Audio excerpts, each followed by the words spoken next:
talk about the Maldivian president. Maldives president is going to be in India on a state visit between 7th and 10th October. This crucial bilateral visit comes, remember, a year after Muizzu assumed office on an election that he won with India out as his campaign slogan. The Maldivian president is likely to visit three cities of Delhi, Bengaluru and Mumbai. A bilateral meeting with Indian Prime Minister Narendra Modi is also on the cards.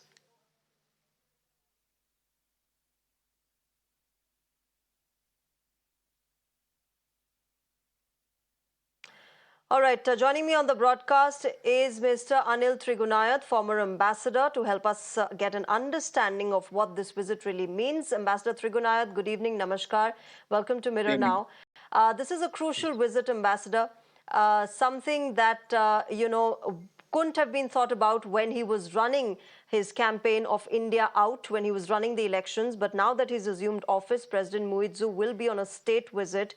Says a lot about the kind of relationship that the two countries should share in the present and in the near future as well. Well, you are right, Shreya. In fact, we must remember that in our neighborhood, there are historical connect with all the people in our neighborhood, and that is something that continues to be there.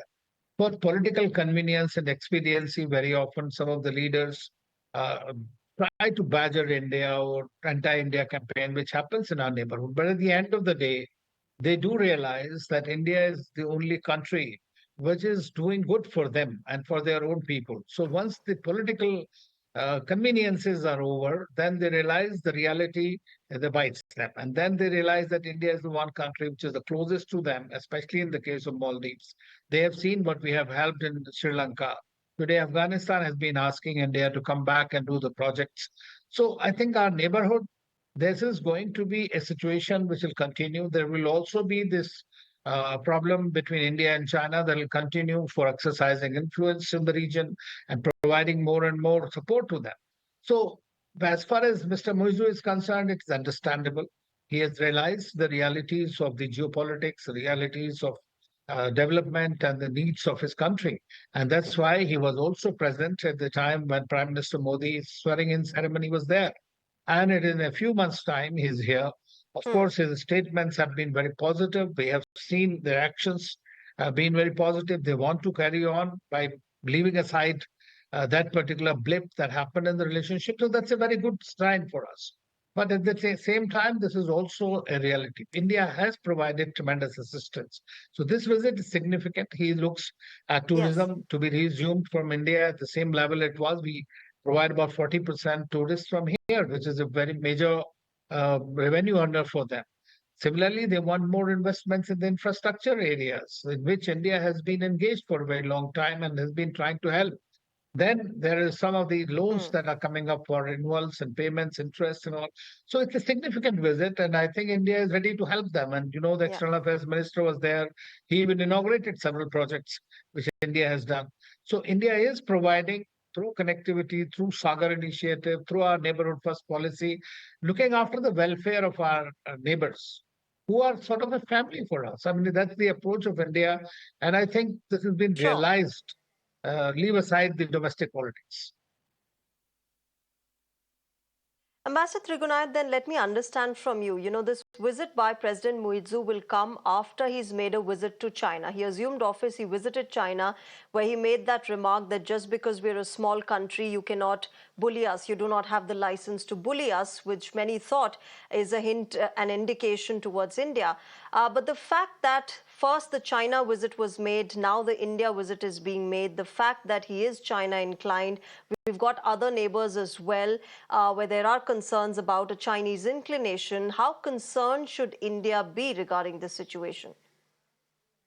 I think we must take note of it, but we need not be unduly concerned. We must recognize the reality that China is there. China wants to contain India within its own region.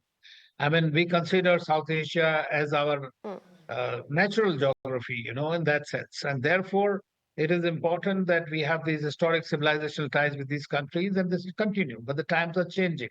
China is trying to get in there, and they try to, wherever they can, they will try to do it. I mean, that's a reality we'll have to contend with, and I think India is doing that. But at the end of the day, these countries also realize that India's assistance is for their own development and not creating a kind of dead diplomacy that some countries do, including China.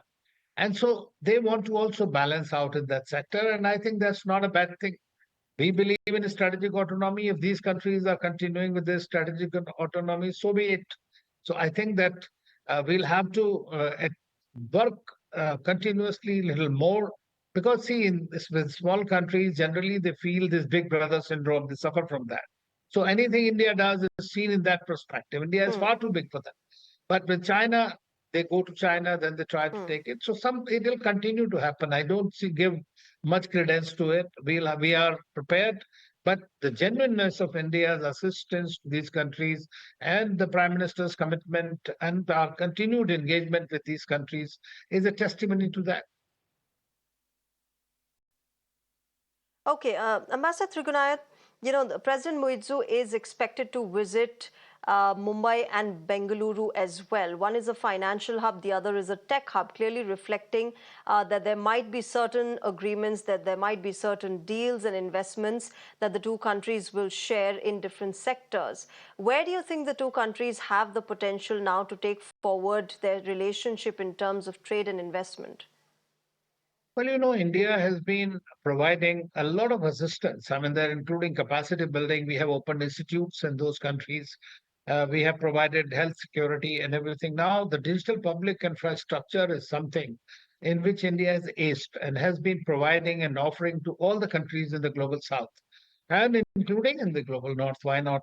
So I think that this is something that President Muizzu must be looking at. And he must be identifying, he'll be asking the Indian businesses to come and invest in the country and try to help them, bridge over the digital divide that they have in the country.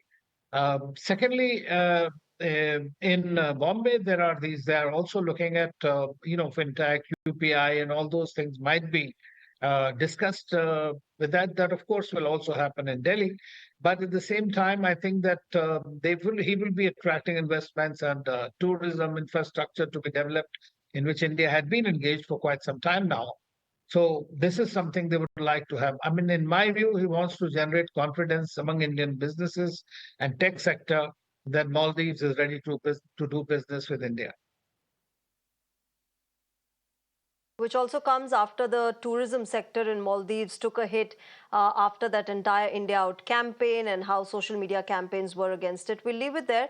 Ambassador Anil Trigunaya, thank you very much for Thank you. joining us on the broadcast on Global Mirror and sharing your perspective. Thank you very much. All right, viewers, let's move on. United Kingdom has given up its sovereignty of the Chagos Islands to Mauritius.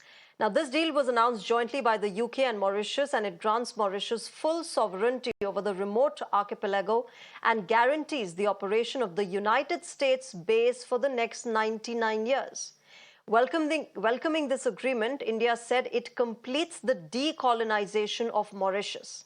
In fact, New Delhi's role also got a mention in the joint statement of UK and Mauritius, and I quote from it, "In reaching the political agreement, we have enjoyed the full support of assistance of our close partners, the United States of America and the Republic of India." So that is what has been happening in terms of India helping out Mauritius in being decolonized completely in terms of its geostrategic points.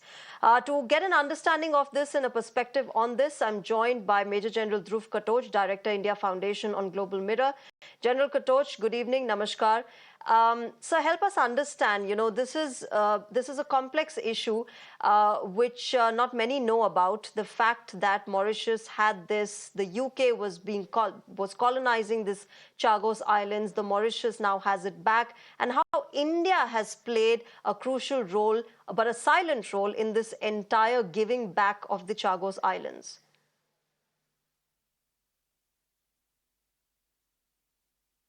Thank you, Shreya. Shreya, the Chagos Islands were earlier uninhabited. Then, of course, there was a period of colonization. Then, ultimately, the British took it over. And there was a little bit of slave plantation, etc., done in. But when we come to the post-Second World War, this was turned by, it was earlier under British control. But when Mauritius got their independence, the Chagos Islands, they remained, the Chagos Archipelago, it remained with Britain. And later on, in the Chagos Island, Diego Garcia, which is really the fulcrum of the whole thing, the importance is really Diego Garcia, nothing else. Yeah. That was handed over by the British to the United States, and where the Americans have got the base in the Indian Ocean. And the British, of course, they call it the British Indian Ocean Territory because they kept it with themselves. Now, in this archipelago, besides Diego Garcia, there are other islands also. So that entire sovereignty now has come back to Mauritius.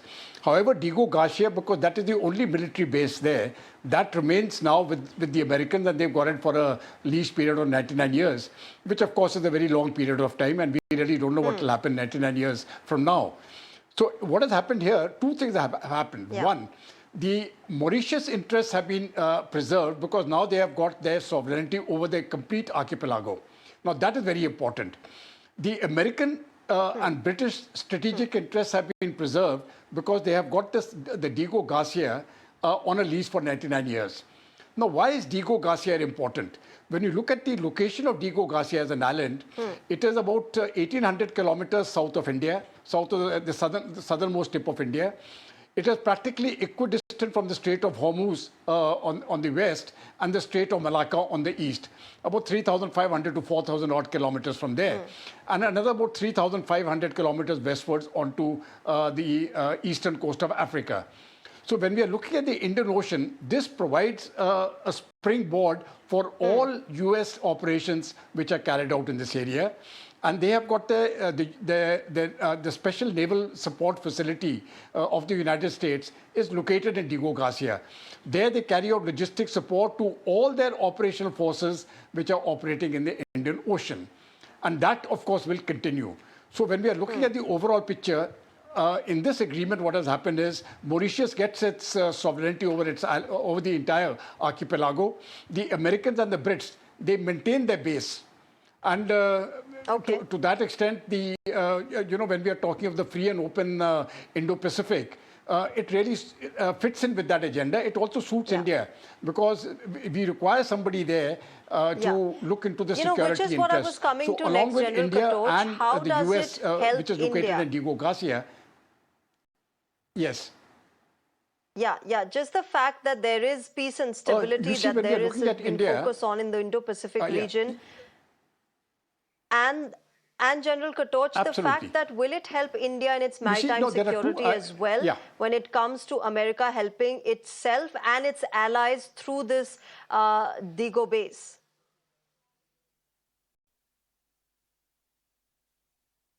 No, I think it is going to help everybody in the Indian Ocean, and if you carry it further in the Indo-Pacific, because they've got another island there, the Guam Island. These are the two bases. So the Guam looks into the Pacific, and the Diego Garcia looks into the Indian Oceans. And as far as the Indian Ocean is concerned, we are part of the Quad, and there are many things which the Quad can do. Though I understand it is still not a security alliance, but that doesn't really mean much. If it has to become a security alliance at some future time, it can become. So to have the American presence there, it benefits India certainly because we can maintain that level of stability with the Indian Navy in the Indian Ocean and the Americans with the Diego Garcia base and the naval fleet which is looking after the Persian Gulf. So this combination, I think it works well for everybody. It suits India's security interests, it suits American interests, and I think it suits the interests of all the rim countries as far as the Indian Ocean is concerned. Okay. So, General Katoch, what you're saying is that, Indian Ocean, the Indo-Pacific region, the allies of the US, all will be helped. But as far as diplomacy is concerned, we know that, this was not an easy task for Mauritius to get back. And clearly, India had a major role to play in it.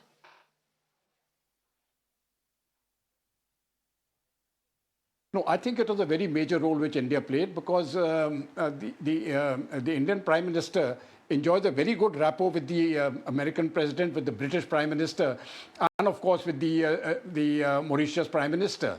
So when we are looking at that, he becomes a central focus, and I think the agreement which has been reached, and I must give compliment to the entire diplomatic community of India also. It suits our security interests. I think it will suit Britain also. The Britain and American interests are also well preserved. And when we look at it on a slightly broader angle, I think the Quad will be very pleased with this arrangement. Because I don't think the Americans were in a position really to give sovereignty over Diego Garcia. I mean, a total sovereignty, and move their base out of there. If the Americans move out of Diego Garcia, I don't think that'll be beneficial as part of our long-term security interests. So considering everything, I think everybody wins out here. And I think that is a positive development.